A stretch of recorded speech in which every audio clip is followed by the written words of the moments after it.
Panyo. Ako'y simpleng panyo. Tahimik lang. Walang kulay na sumisigaw. Pero laging nandyan sa mga luhang hindi mo kayang isigaw. Sa simula, pinili mo akong hawakan. Pinunit mo ako mula sa istante ng alaala para bang ako ang sagot sa init ng palad mong nanlalamig. At ako naman, tinalikuran ko ang alikabok para lang dalhin ang init ng palad mo. Kasama mo ako sa bawat kilig, sa unang date, sa unang tawa, sa unang text na may heart emoji kahit sin lang palagi. Ako ang sumalo ng pawis mo habang kabado ka sa kanya. Ako ang tumiklop sa palad mo nang kinabahan ka sa pagsabing mahal kita. At nung iwan ka niya, ako pa rin ang unang tumanggap ng luha mong hindi mo mailabas sa kahit kanino. Gusto kong isigaw, mahal ka ni Panyo.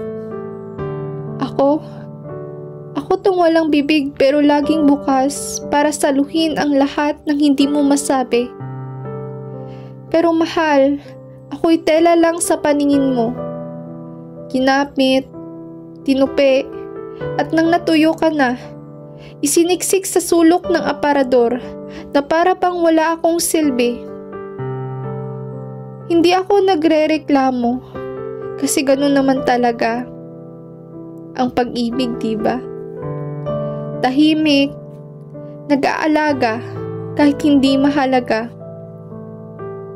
Pero ngayon, bumabalik ka. Hinahanap mo na naman ako sa gitna ng ulan. Naalala mo lang ako kapag basa ka, kapag wala kang ibang matakbuhan. Panyo lang ako, pero mahal, kahit ganon, handa pa rin akong sumalo kasi sa mundong ito ng mga pakul, pastrong at padip, ako ang pasimple, tahimik pero totoo. Ako si Panyo. Tahimik na saksi sa bawat pag-ibig na hindi mo kayang aminin. At sa dulo, ako pa rin ang pipiliin mong yakapin. Kahit basang-basa ka na ng mundong hindi ka mahal. Pero di ng kagaya ko.